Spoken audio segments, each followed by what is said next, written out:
Okay, an indestructible woolly bugger. I wished I would have come up with this fly. I did not. Everybody ties a woolly bugger. This might be a little bit different than to some. I just really like the way it looks. I like the way it doesn't come apart and after a fish gets onto it. I'll explain more as I go through. I have a number 8 4X long hook. Oh, by the way, I magnetize almost everything I have. It's easier to pick stuff up off the table, at least it is for me. I'm going to go ahead and pinch the barb on that fly with those smooth jaws and into the vise. That's a little bit loose. Okay. I'm going to dress the hook with tying thread. Always dress the hook with tying thread. I know people get tired of hearing me say that. I teach this in classes, dress the hook, dress the hook. Sometimes people will ask why.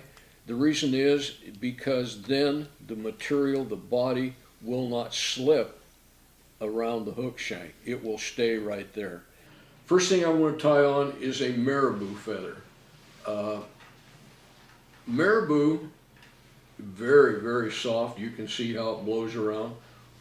Pull the bottom off. Don't use just those fibers that you pull off. I know that some people do. I'm going to just clip or pick out the very tip of that marabou. Now this still has the stem in it. The stem in that marabou will also make that fly much more durable. Now just pull the fibers down till they get to the length of which you want it to be. Tie it in. Now there's stem and all still in that. I'll come in here and I'll clip off those butt sections I don't need. And I'm going to go ahead and bind them down while I'm right here. Come back almost to the rear. Now this is an optional thing, and I really like the way it looks in the water. I do this on all of mine. I have some pearl crystal flash. I'm taking 2 strands off of that, 2 strands only. I don't like to use too much of this. I think too much flash at times is a deterrent to the fish. Tie it down. I'm going to go to the rear, keeping this one on my side. Then I'll flip this one around, keep this on the other side, and bind it down.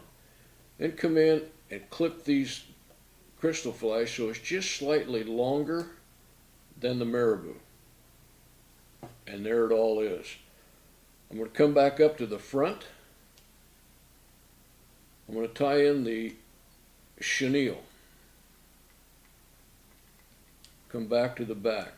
By tying that chenille in that way, it does not let there become a lump right here in the back. If you tie that chenille here, even if you pull the fibers off and just tied the string, there's going to be a little bit of a lump. What I'm going to do now is tie in a feather, a hackle, by the tip.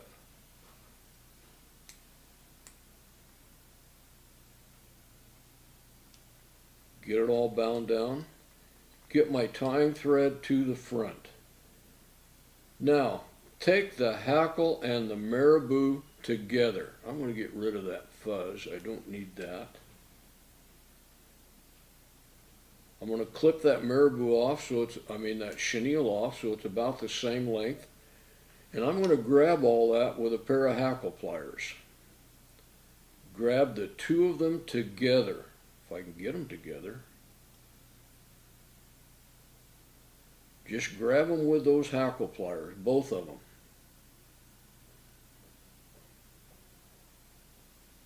And twist. Just twist, twist, twist. I have a little tool at home, just a little wide tool that I slip in here and I can spin, but this will work fine. Just twist it all up. What that's doing is just making a little a little chenille and hackle rope. Now, as you wrap, that hackle is inside. Oh shoot, the hackle pulled loose. Let me get that clipped on there again. For some reason the hackle came loose a little. So I'll twist it a little more.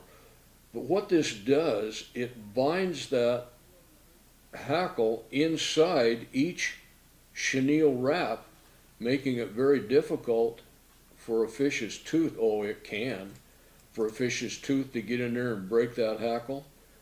But I know that before I started doing this, that was the part of my fly that gave up first. The hackle would break after catching a fish or two. This way I do not recall ever of having a fish get in and break it at all. I'll undo that. Come in and clip the off. I'm using 8/0 thread here. I don't like to use 6/0 if I can get away with it. 8/0 I can get a lot more binding wraps down without it bulking up, and it makes the fly look much, much neater. Close that eye off, build a little head, and put a whip finish on it. And that's what they call an indestructible woolly bugger. I don't know where I first saw this. I watched the guy tie it. I could not believe it. Good night. Why haven't I done that all along? The little crystal flash tail in the back kind of really sets the fly off. But a fish will have a very difficult time getting a tooth down in there in between that chenille and all and breaking that. There's an indestructible woolly bugger.